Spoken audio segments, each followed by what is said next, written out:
Diyos na banayad sa pagkagalit sa kahabagan naming pinakamamahal na Panginoong Isus, sa pangunang panalangin po, aming beloved Holy Evangelist Welder Almedo, End Time Prophet, Lord God, maraming salamat po sa paglangis mo sa bawat bahagi na iyong malagawain at tapos na sa pagkilos mo mainam sa aming kaligitnaan, sa iyong Santong Espiritu nagbigay sa mga puso at bagong lahat. Kami nagpakumbaba, lalo abang lingkod sa aming nagawang pagkukulang, pagkakamali, pagkasala. Kapag kami patawarin, lubos-labis po kami nagsisi sa aking mga labi, mga Panginoon.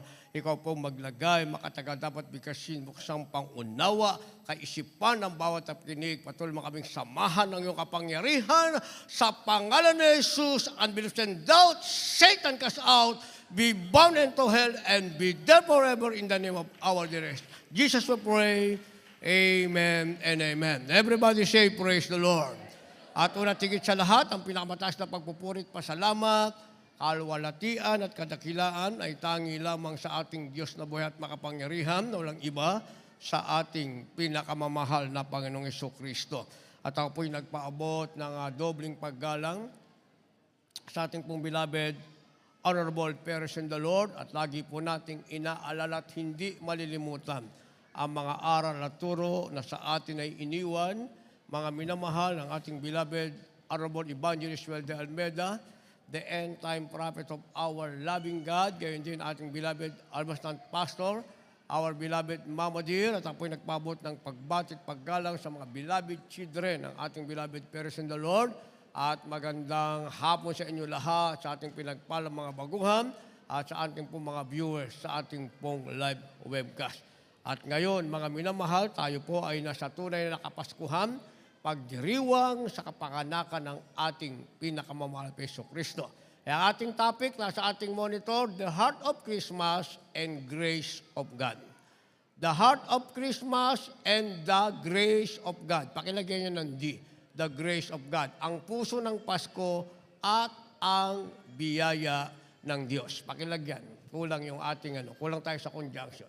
Ang puso ng Pasko at ang biyaya ng Diyos. The heart of Christmas and the grace of God. Basahin natin ating teksto. Kindly. Dito po sa unang Timoteo, 1 talatay 15, ganito po ang pagkasulat. Tapat ang pasabi at nararapat tanggapin ng lahat na si Kristo Jesus ay naparito sa libutan upang iligtas ang mga kasalanan, na ako ang Pangulo sa mga ito. Dito po sa Tito, 2 talatay 11 at saka 12, ganito rin po ang pagkasulat. Sapagkat napakita ang biyaya ng Diyos na may dalang kaligtasan sa lahat ng mga tao. 12, na nagtuturo sa atin upang pagtanggi natin sa kalikuan at sa makahalayan ng sanlibutan ay marapat mabuhay tayong may pagpipigil at matuwid at banal sa panahon kasalukuyan ng sanlibutan ito. Amen. Amen. Palakpakan muna natin ng sabay-sabay na palakpak ating Malapenoon. Palakpak na tayo nagpapasalamat, mga minamahal, at tayo pinagpala sa isang buong taon. Lahat magsabi ng praise the Lord. The heart of Christmas and the grace of God. Sinasabing ang puso ng Pasko at ang biyaya ng Diyos.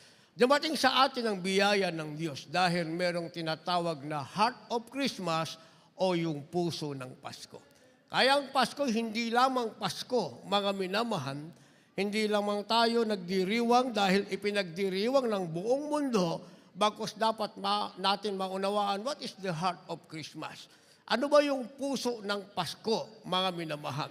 Sabi ng ating nabasa, ang puso daw ng Pasko ay nararapat tanggapin ng lahat na si Kristo Jesus ay naparito sa sanlibutan upang iligtas ang mga makasalanan. Yung pala yung sinasabing heart of Christmas, dapat tanggapin ng lahat, unawain ng lahat, mga minamahal, ng ating pinakamamahal na Panginoong Jesucristo ay naparito sa sanlibutan. Ang sabi, ang layunin niya, kaya siya naparito. Yung pagparito niya, nagkaroon ng Christmas, ang puso nito, mga minamahal, sinasabing upang iligtas ang mga makasalanan. Sabi ng Apostol Pablo na ako ang Pangulo ng mga ito. Inamin niya sa kanyang sarili na siya'y makasalanan, mga minamahal, gayon din naman tayo. Hindi natin pwedeng sabihin, hindi na natin kinakailangan pa ng tagapagligtas. Ay kung hindi natin kailangan ng tagapagligtas, di sana'y walang Diyos na nagkatawang tao. Pero merong Diyos na nagkatawang tao, ang makapangyarihang Diyos, piniling magkatawang tao at sa sabsaban isinilang sa isang lugar na kung saan mga hayop ang naroon na naging witness sa kanyang pagsilang, mga minamahal, upang ang puso ng kanyang pagsilang, ito'y sinasabing Pasko, ang ating kasalanan, lahat ay mapatawan. Kanina habang nagpe-prepare kami, may kumatok sa gate namin, inistorbo pa ako. Sabi ko, sino yan? Sabi niya, ako. Sino ka nga? Ang sabi niya, kailangan mo ng ina ng tagapagligtas. O kailangan ko daw ng ina ng tagapagligtas? Isipin niyo naman, Paskong Pasko, ang kanyang focus nasa ina ng tagapagligtas. Sa banal na kasulatan, hindi mo kailangan ng ina ng tagapagligtas. Ang kailangan mo, yung tagapagligtas, walang iba, ang ating pinakamamahal na Panginoon. Dedicated sila sa kanilang ginagawa dahil yun alam nila, mga minamahal. At sinasabi ko sa inyong pinagpala tayo dahil ang alam natin ay yung buong katotohanan ipinangaral ng ating mahal na magulang sa Panginoon na unawaan natin, mga minamahal, tunay naman sa laman ang tagapagligtas ay minanay, mga minamahal. Si Mary ang kanyang nanay. Meron siyang tatay. Si Jose ang kanyang tatay na karpintero, mga minamahal. Pero ang batang isinilang, hindi siya basta bata, siya ang tao, ang Diyos na nagkatawang tao sa sabsaban. Ang sabi, ito ang puso ng Christmas o puso ng Pasko upang ikaw na makasalanan ay magkaroon ng kaligtasan. Maraming tao, hindi nila naunawaan yun. Ang ipinangangaral sa iyo, ina ng tagapagligtas. Gusto ko sana siyang balabasin, kaso malilate na ako ng gusto, mga minamahal. Kasi dati ko nang ginawa yan Pwede ko namang sabihin, yung bang ina ng tagapagligtas mo kaya bang magpagaling ng may ketong yan? Ginawa ko na kasi dati yan, mga minamahal. Pero, ang sabi nila, kung may ketong daw ang aking dadaling sa kanila, dapat daw sa leprosaryum ko dinala. Hindi ba? Takot silang humarap sa may ketong. Akong may ketong, dito ako dinala, hindi naman natakot ang taga-Jesus Miracle Crusade. Year 1989, 35 taon na ang lumipas sa aking buhay, mahigit yung ketong ko, tagapagligtas ang nagpagaling sa akin, ang ating pinakamamahal na Panginoong Jesucristo, by faith hanggang rapture sa loob ng almost 35 years, walang ketong na bumalik sa aking katawan. Bakit? Dahil araw-araw sa aking Christmas, nagkaroon ng kabuluhan sa akin ang pagkapanganak ng ating mahal na Panginoon. Ang puso ng Christmas, yan ang nagpatawad ng aking kasalanan. Kaya nung napatawad ang aking kasalanan sa bautismo, sa pangalan ng ating pinakamamahal na Panginoong Jesucristo, mula 1989 hanggang ngayon, hanggang rapture by faith, walang ketong na bumalik sa aking katawan. Yan ang sinasabing the grace of God. Pag alam mo ang puso ng Christmas, ng Pasko, alam mo rin ang biyaya ng Diyos. Dahil darating sa iyo ang biyaya ng Diyos kapag naunawaan mo kung ano ang puso ng Pasko. Kaya sabi ng verse 12, nagpapasalamat ako sa Kanya na nagpapalakas sa akin kay Kristo Jesus na Panginoon natin sapagkat ako'y inari niyang tapat na ako'y inilagay sa paglilingkod sa Kanya. Narito na tayo ngayon. Inari tayong tapat. Dati hindi naman tayo tapat, sinungaling nga tayo, mga minamahal, di ba? Konting tibot, marunong tayong magsinungaling. O sino hindi sinungaling dati, taas ang kamay. Yung dati, bago na save, hindi na sinungaling, tapat na, taas ang kamay. O di umaamin tayo, tayong lahat ay sinungaling. Tama ba? Kailan nawala yung ating kasinungalingan nung tayo'y inaring tapat ng ating pinakamamahal na Panginoong Jesucristo? Nung napatawad ang ating kasalanan dahil ang ating Diyos ay nagkatawang tao, sinasabing the heart of Christmas, pagkatapos ng puso ng Pasko, dumating sa atin ang biyaya ng Diyos. Sabi, tayo ngayon ay inilagay sa paglilingkod sa ating mahal na Panginoon. Yan, narito na tayo ngayon. Ang sabi, tayo inaring tapat at inilagay sa paglilingkod sa Panginoon. Kaya hindi natin kailangan ng ina ng Diyos. Kasi yung ina ng Diyos, pag pinasa mo ang Bible, siya rin kailangan niya tagapagligtas. Yung ama ng Diyos, si Jose, pag binasa mo ang Bible, kailangan din niya tagapagligtas. Kaya yung ama at ina ng ating mahal na Panginoon sa laman, sila mismo naniwala ng ating mahal na Panginoon ay Diyos na nagkatawang tao, walang ibang ating pinakamamahal na Panginoong Jesucristo. Yan, nilagyan natin ito ng supporting verse, mga minamahal. Dito tayo sa Tito, Kabanatang 2, ang talata ay 11 at 12, sinasabing ito ang biyaya ng Diyos pagkatapos nating maunawaan ang puso ng Pasko. Ang sabi ng 11, sapagkat napakita ang biyaya ng Diyos na may dalang kaligtasan sa lahat ng mga tao. O itong ano na itong meron tayo? Ano itong ating nakita? Ang sabi, ito daw ang biyaya ng Diyos nagpakita ng kaligtasan sa lahat ng tao. Sabi ng 12, na nagtuturo sa atin upang pagtanggi natin sa kalikuan at sa mga kahalayan ng salibutan ay marapat mabuhay tayong may pagpipigil at matuwid at banal sa panahong kasalukuyan ng sanlibutan ito. Palakpakan muna natin ang ating mahal na Panginoon. So yung pagbabago natin mula sa makasalanan ng sanlibutan, sinasabing biyaya ng Diyos na dumating sa atin. Kaya ang sabi, mamumuhay tayong may pagpipigil sa kasalukuyan ng sanlibutan at panahong darating.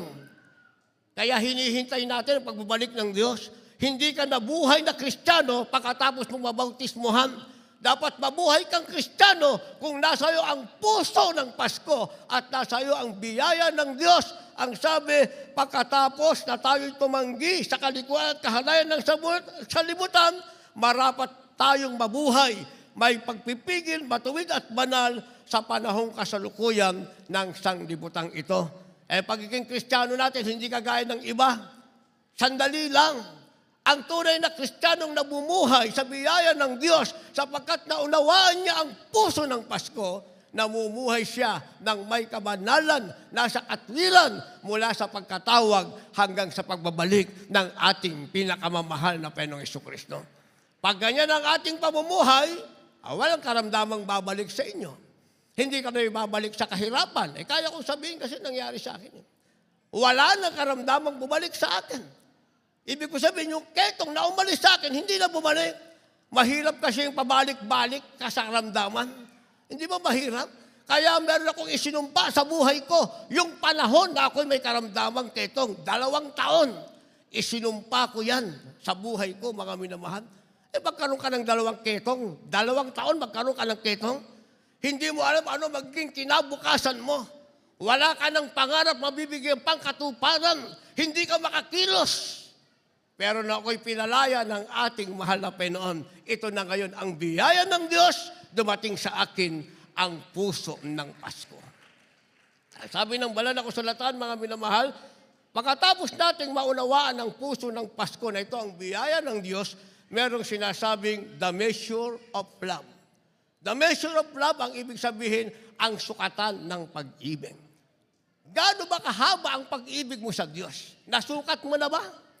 Inibig mo ba ang Diyos dahil pinagaling ka lang sa karamdaman? Inibig mo ba ang Diyos dahil natulas lang ang iyong problema? Ganyan ba ang sukatan ng pag-ibig mo sa Diyos?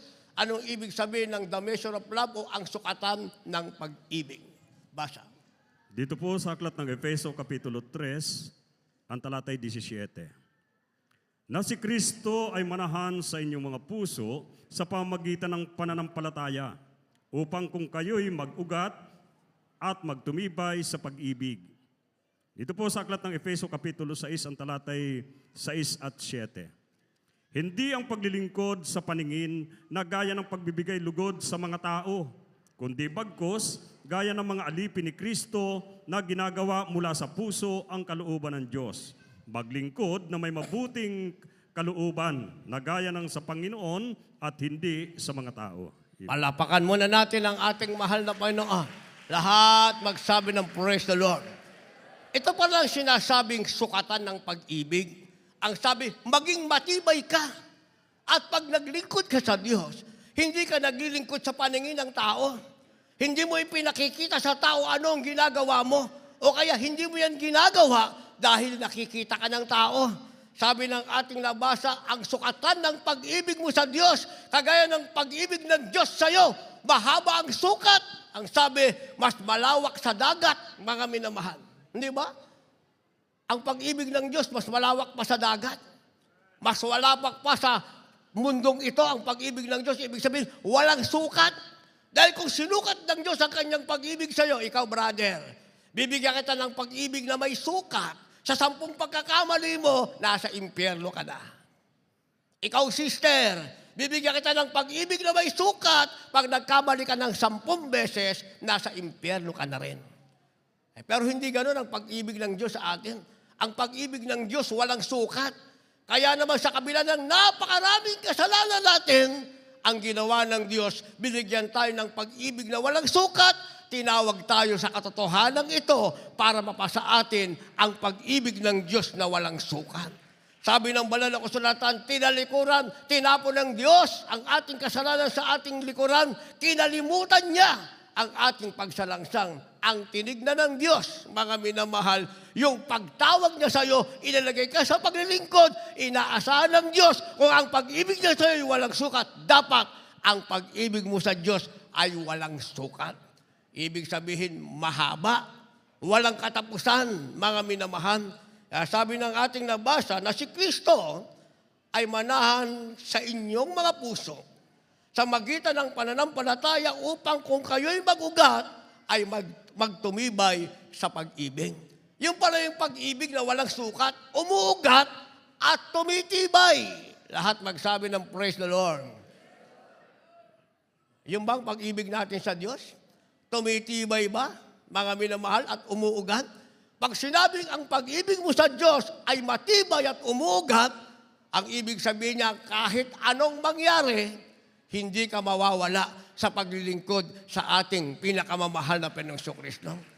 Kung ang pag-ibig mo sa Diyos ay umuugat at naging matibay, at yan ay walang sukat, sabi ng ating nabasa sa 6 ng Efeso talatang 6, hindi ang paglilingkod sa paningin na gaya ng pagbibigay lugod sa mga tao, kundi bagkos gaya ng mga alipin ni Kristo na ginagawa mula sa puso ang kalooban ng Diyos. Sabi ng verse 7, maglingkod na may mabuting kalooban na gaya ng sa Panginoon at hindi sa mga tao. Palakpakan muna natin ang ating mahal na Panginoon.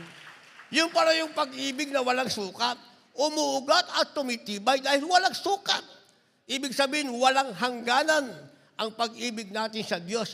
At ano man ang ating ginagawa, hindi para makita ng tao. Ngayon, December, Paskong Pasko, medyo magsisipag muna ako sa CR.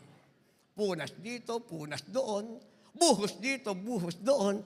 Kasi pag merong medyo may kayang nakapasok, baka mabigyan ako ng pamasko. Tama ba yun? Pagdating na naman ng January, ba't wala naka-duty? Ando pala sa sulok kumakain. Bakit wala naka-duty? Kumakain. Ikaw, binabantayo ko yung kumakain. Okay, hindi ba? Hindi yun ang tunay na pag-ibig sa Diyos, mga minamahal. May nakakakita at walang nakakakita dahil umugat at naging matibay ang pag-ibig mo sa Diyos. Walang sukat yan. Ang sabi, gumagawa ka ng may mabuting kalooban, hindi sa paningin ng tao, kundi sa paningin ng ating pinakamamahal na Panginoong Hesukristo. Kahit ikaw na lang mag-isa, kikilos ka, gagawa ka, mga minamahal. Ako pa ulit-ulit kong sinasabi sa inyo, yan ang aking experience. Hindi ako basta lang pinagpala ng Diyos. Paano kaya si Father Louie? Sabi pa nung isa, ito si Father Louie kasi, kaya ganyan yan. May ketong kasi yan, nagkaketong. Sabi naman ng kausap niya, di gusto mo, manalangin tayo. Para magkaganyan ka, magkaketong ka rin. Kasi akala nila, basta-basta lang ako naging ganito. Mga minamahal, hindi basta-basta. Naranasan ko, 5 kaming naka-duty, ako na lang mag-isang naiwan. Hanggang 4:00 na madaling araw, ako na lang mag-isa. Pero dahil ako'y gumagawa ng mabuting kalooban, hindi sa paningin ng tao, kundi sa paningin ng Diyos, pinagpala ako ng ating mahal na Panginoon. Sinasabi kong paulit-ulit, araw-araw Pasko sa akin. Bakit? Gigising akong walang ketong, matutulog akong walang ketong, kung saan-saan ako pupunta, biyahe, walang ketong, babalik sa Pilipinas, wala pa rin ketong, haharap sa inyo, walang ketong, hanggang rapture, walang ketong. Bakit ko pa hihintay ng Pasko para maging masaya ako? Araw-araw sa buhay ko, nasa akin ang puso ng Pasko. Sinasabing yan ang biyaya ng Diyos. Hindi basta-basta yan. Gumawa ka na ang pag-ibig mo'y walang sukat sa harap ng ating mahal na Panginoon. Dahil yung pag-ibig na walang sukat, mga minamahal, sinasabing one size fits all. One size fits all, ang ibig sabihin isang sukat na kasya sa lahat. Alam niyo yung one size fits all? Di ba pag bumili ka ng damit, anong tawag doon? Kahit sino pwedeng magsuot? Ayun ang sinasabing one size fits all. Yung pag-ibig daw ng Diyos, mga minamahal, mapunta sa'yo. Maliit ka o malaki, mayaman ka, mahirap, eksakto yan sa'yo. Ano man ang kalagayan mo, pag ang pag-ibig ng Diyos ang nasa iyo, sinasabing one size fits all, isang sukat na kasya sa lahat, kahit sino ka pa, pag ang nasa iyo, pag-ibig ng Diyos, sapat yan sa iyo, bubuhayin ka ng pag-ibig ng Diyos. Basa. Dito po sa aklat ng Juan Kapitulo 3, ang bersikulo po ay 16. Sapagkat gayon na lamang ang pagsinta ng Diyos sa sanglibutan, na ibinigay niya ang kanyang bugtong na anak, upang ang sinumang sa kanya ay sumampalataya ay huwag mapahamak, kundi magkaroon ng buhay na walang hanggan. Amen. Palapakan natin ang ating mahal na Panginoon. Lahat magsabi ng praise the Lord. Itong John 3:16, mga minamahal, very common verse ito. Umakyat ka sa bus, pumunta ka sa palengke, sa lansangan ka, ang dami nangangaral. Ang bersikulo, John 3:16. Pero hanggang doon lang. Hindi naman nila naunawaan, mga minamahal, ito'y sukat na kasya sa lahat. Pag sinabing sukat na kasya sa lahat, dapat mong maunawaan, ang Diyos hindi nagtangi ng tao. Kaya ka narito, hindi ka tinangi ng Diyos. Ano man ang kalagayan mo, pinili ka, hinirang ka ng ating mahal na Panginoon. Ang kanyang pag-ibig, para yan sa lahat, kasya sa lahat. Ay, hindi nila naunawaan. Alam na nilang sabihin, pero hindi nila naunawaan. Ano kahulugan nito? Na ang pag-ibig ng Diyos isang sukat na kasya sa lahat. Anong ibig sabihin? Iisa-isahin natin. Ang sabi rito, gayon na lamang ang pagsinta ng Diyos sa sanlibutan. Pagsinta, ibig sabihin pag-ibig ng Diyos, mga minamahal. Ang sabi ng second phrase, ibinigay niya ang kanyang bugtong na anak. Meron daw siyang ibinigay, yung kanyang bugtong na anak. Doon pa lang, hindi nila naunawaan. Kaya ang sabi nila, yung Diyos Ama sa langit, may anak na ibinigay. Kaya ang kanilang Diyos, may anak na, meron pang Ama, meron pang Diyos Espiritu Santo. Pag tinanong mo, sino ba ang Diyos mo?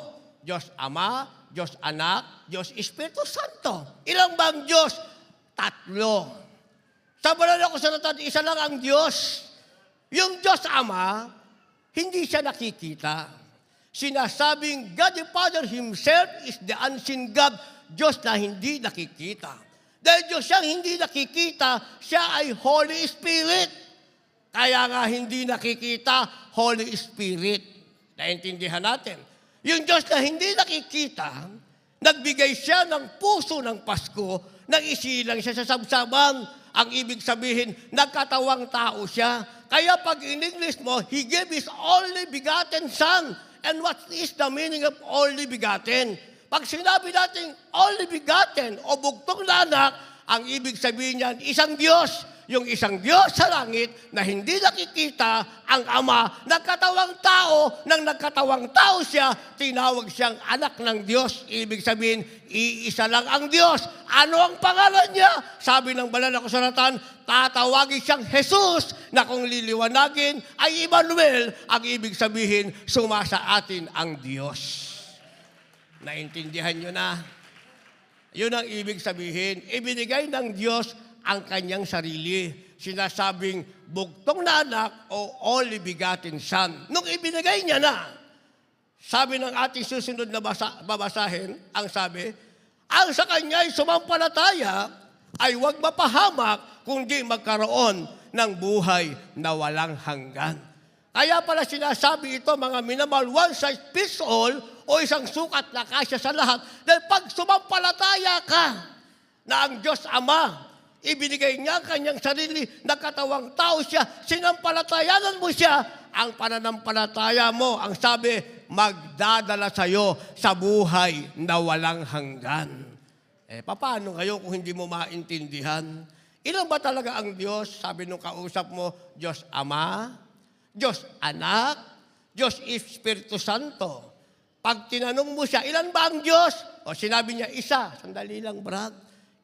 Sino ba ang Diyos? Sabi niya, Diyos Ama, Diyos Anak, Diyos Espiritu Santo. Ilan ba ang Diyos? Isa. Bakit tatlo yung sinasabi niya?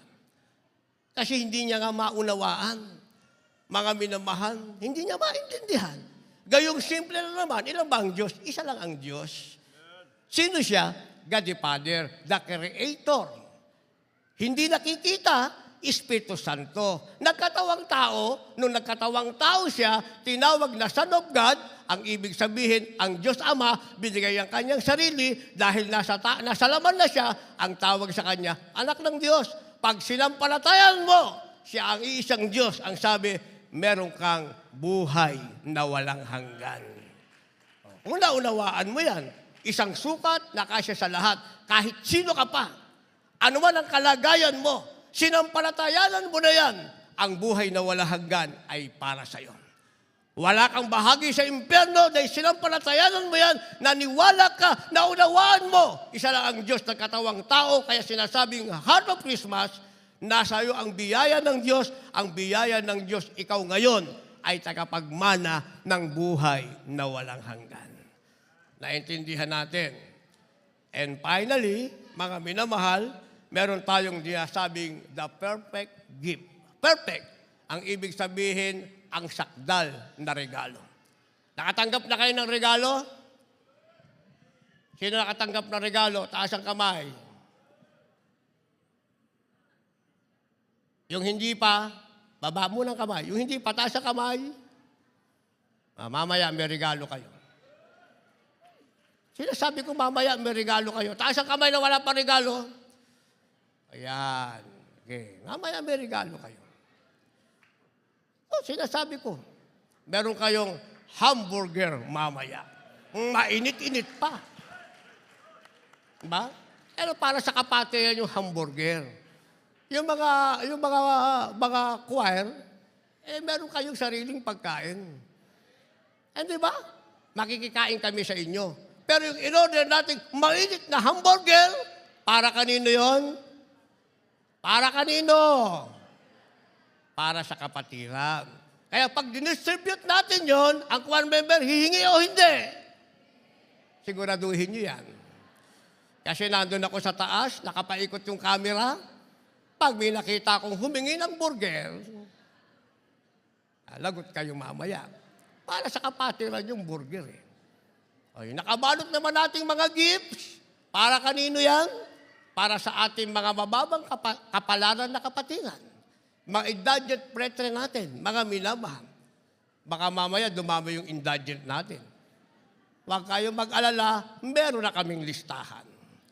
Sinigurado natin, yung nakalista, sila ang magre-receive. Baka mamaya, Brad, indigent din ako. Sinabi mo indigent ka, isang buong taon, indigent ka. Pero pag sinabi, Brad, di ko na kailangan yan, pinagpala ako ng mahal na Panginoon, nasa akin ang puso ng Pasko na ito ang biyaya ng Diyos. Paglabas mo dyan, talaga namang pagpapalaing ka ng ating mahal na Panginoon. Pero lahat ng sinabi ko, hot burger, walang kwentang regalo yan. Di ba? Grocery, walang kwentang regalo yan. Dahil meron tayong sinasabing the perfect gift, sinasabing ang sakdal na regalo. Anong sakdal na regalo? Basa, huling talata, maghanda ating magpaawit, mga manugtog. Dito po sa aklat ng Jeremias, Kapitulo 31, versikulo 3, ito po nakasaad. Ang Panginoon ay napakita ng una sa akin na nagsasabi, O, inibig kita ng walang hanggang pag-ibig. Kaya't ako'y lumapit sa iyo na may kagandang loob. Palakpakan natin ang ating mahal na Panginoon. Huling versikulo na yan. Meron tayong perfect gift, palakpakan natin ng masaganang palakpak ang mahal na Panginoon. Lahat magsabi ng praise the Lord. Ito pala ang sakdal na regalo. Sabi ng ating nabasa, ang Panginoon ay nagpakita ng una sa akin, nagsasabi, iniibig kita ng walang hanggang pag-ibig. Isipin nyo yung perfect gift, pag-ibig ng Diyos ibinigay sa atin. Kasi tayo hindi naman natin hinanap ang Diyos. Kung sino ang Diyos sa sanlibutan, pinakilala ng magulang natin, yun na. Hindi ba? Kung ano ating nakagisdan, hindi naman natin hinanap sino ang tunay na Diyos. Pero ang sabi ng ating nabasa, Diyos ang unang nagpakita sa atin, naghalap sa atin. Kaya binigyan niya tayo ng sakdal na regalo. Ang sabi, binigyan kita ng walang hanggang pag-ibig. Kaya ang sabi rito mga minamahal, at lumapit ako sa iyo na may kagandahang loob. O yan ang sinasabing perfect gift. Ibig sabihin, pag-ibig ng Diyos na walang hanggan, yung kagandahang loob ng ating mahal na Panginoon. Mula sa lupang ito, matuwa ka na. Sa bawat araw, hindi mo kailangang maging masaya sa dating na Pasko. Dahil araw-araw sa iyo Pasko, dahil ang meron ka, ang walang hanggang pag-ibig ng ating mahal na Panginoon. Tayong lahat ay tumayo. Meron kayong dalang baguhan, nais ba nilang perfect gift? Sakdal na regalong mula sa Diyos na ito ang sinasabing ang pusong ng Pasko at biyaya ng Diyos, dalhin niyo sila sa harapan. Maging yung nabautismo na kanila, kailangan ipag-pray natin sila ng formal, dalhin niyo sila sa harapan habang tayo umaawit ng awiting ito. Hallelujah. Thank you, Lord, Tagalog version.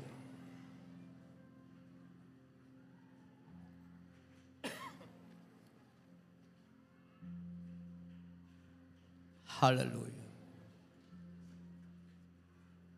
Yung mga nasa garahe na baguhang dala nyo, dali nyo sila sa harapan. Paglapit sa iyo, masasalamat ang siyang alay ko. Sa ating paglapit sa Diyos, pasasalamat ang ating ialay. O Diyos, salamat ko. Hallelujah. Lahat ng iyong binigay, Pasalamatan natin ang ating Diyos sa Kapaskuhan ito sa lahat ng kanyang binigay. pagpapalang walang kapantay. Sa pagpapalang walang kapatay, sabihin natin, salamat.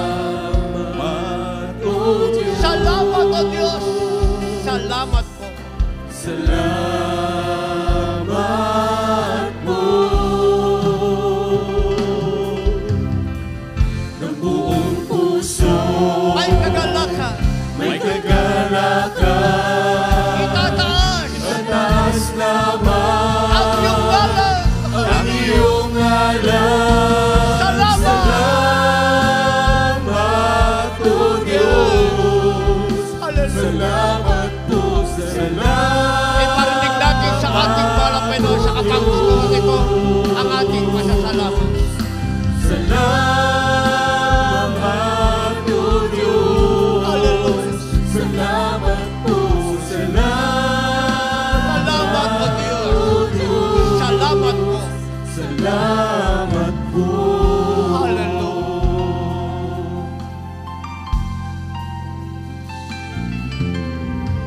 Sa lahat ng iyong ginawa,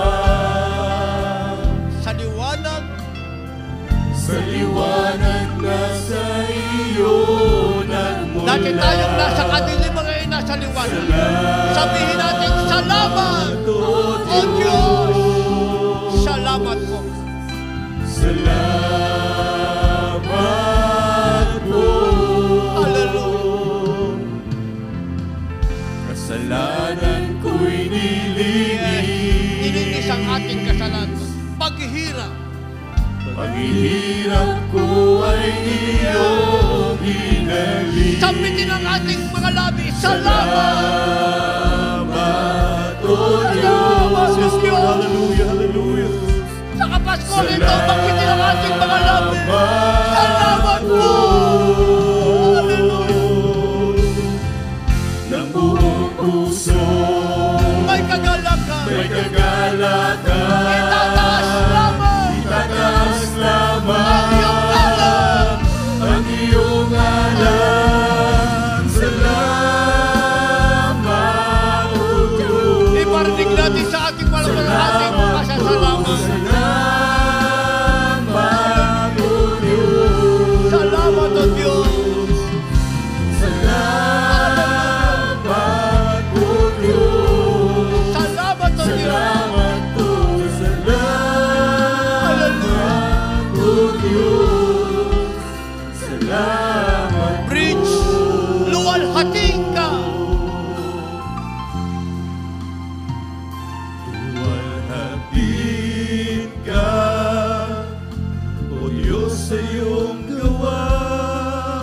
labi ko'y aawit sa'yo. Labi ko'y aawit sa'yo. Payapain mo ang isipin ko. Payapain mo ang isipan ko. Pag-ibig at pagpupuri. Pag-ibig at papuri sa'yo. Sabihin natin ang sabay-sabay, salamat o Diyos. Diin ka, O Diyos, sa iyong gawa. Labi ko'y aawit. Labi ko'y aawit sa'yo. Hallelujah. Payapain mo Hallelujah. isipan ko. Pag-ibig at papuri sa'yo. Chorus. Salamat o Diyos. Hallelujah. Salamat,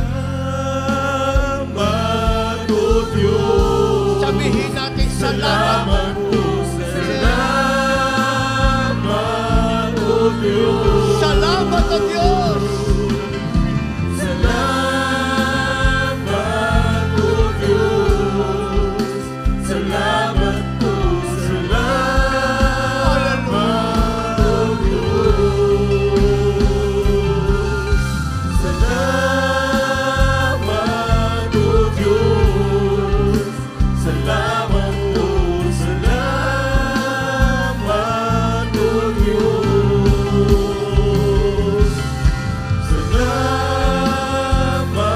O Diyos. Salamat po. Hallelujah. Salamat, O Diyos. Salamat, O Diyos.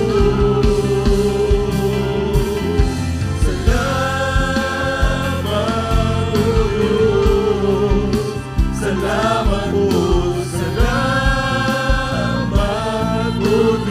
Diyos. Salamat, O Diyos. Salamat po. Salamat,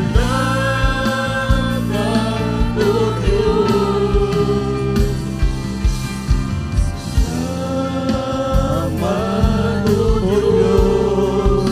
Salamat, O Diyos. Salamat po. Salamat po, Lord. Hallelujah. Thank you, Jesus. Salamat, O Diyos. Salamat po. Salamat, O Diyos. Salamat po. Amen. Hallelujah. Hallelujah. Hallelujah. Hallelujah. Thank you, Jesus. Tunay mga minamahal na wala tayong ibang pasasalamatan kundi ang ating pong dakilang Diyos. Hallelujah. Para sa ating mga minamahal na mga baguhan, mga bisita.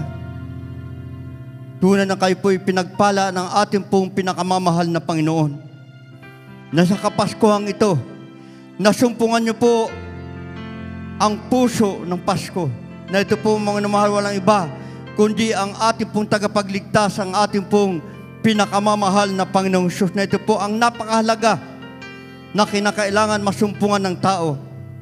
Kaya sa ating minamahal na mga bisita, upang kayo po ay makatiyak ng inyong pong kaligtasan, kinakailangan maisagawa niyo po ang 4 na reglamento ng kaligtasan. Unang-una po mga minamahal ang pananampalataya. Kinakailangan sumampalataya po kayo sa Diyos, sa nag-iisang Diyos na nagkatawang tao. Siya po'y nahayag bilang tao upang siya po ay mamatay sa krus ng Kalbaryo at muling mabuhay. At muling nabuhay, walang iba kundi ang ating pong pinakamamahal na Panginoon, na siya lamang po ang nag-iisang Diyos, ang ating pong tagapagligtas, ating pong pinakamamahal na Panginoong Jesus.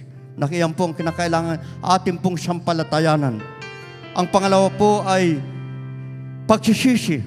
Kinakailangan pagsisihan niyo po ang inyong mga kasalanan at iwanan ang makasalanang buhay na kailanman hindi na po ninyo babalikan.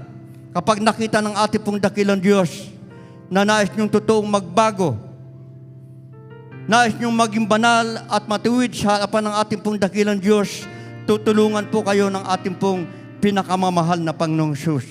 At ang pangatlo ng reglamento ng kaligtasan, ito po ang bautismo sa tubig sa pangalan ng ating pong pinakamamahal na Panginoong Hesus. Na yan po ay nakasulat po sa Biblia. Ang sabi dito sa mga gawa, Kapitulo 2, talatang 38, ang sabi dito, mangagsisi kayo at mangagbautismo ang bawat isa sa inyo sa pangalan ni Jesucristo sa kapagpapatawad ng inyong mga kasalanan at tatanggapin ninyo ang kaloob ng Espiritu Santo.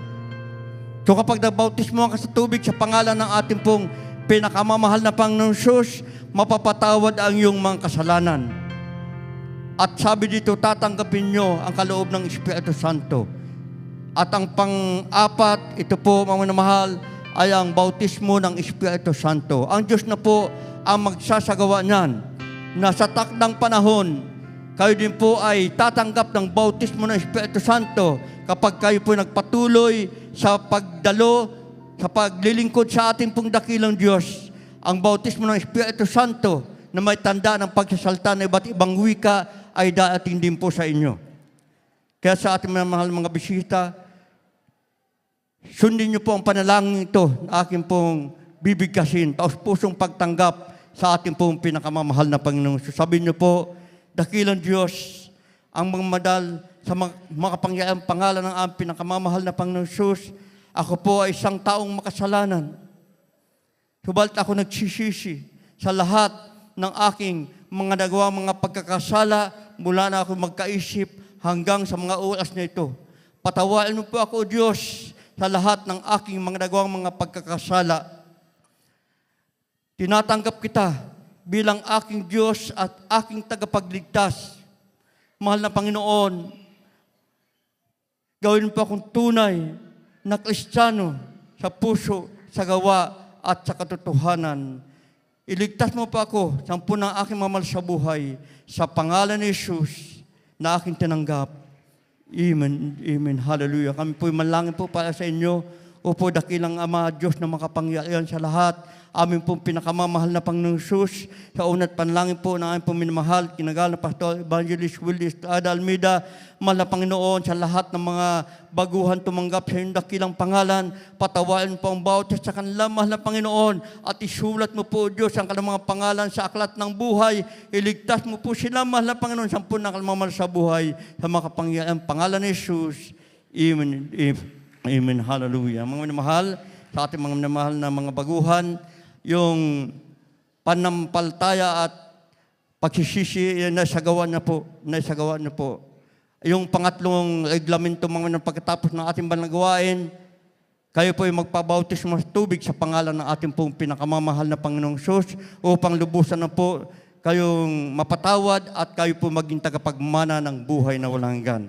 Tayo po idadako mga mahal sa ating mga pangailangan, ating pong idulog sa ating pong dakilang Diyos, lahat ng ating mga kahilingan sa ating pong pinakamamahal na Panginoon, tayo po yung manalangin.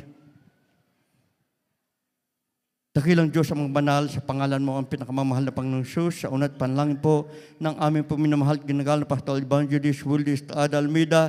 Mahal na Panginoon, minsan ang pangbautis sa amin nagpapakumbaba. Humingi kami, Diyos, ng kahabagan sa mga kami nasumpungan sa mga pagkukulang, pagkakasala.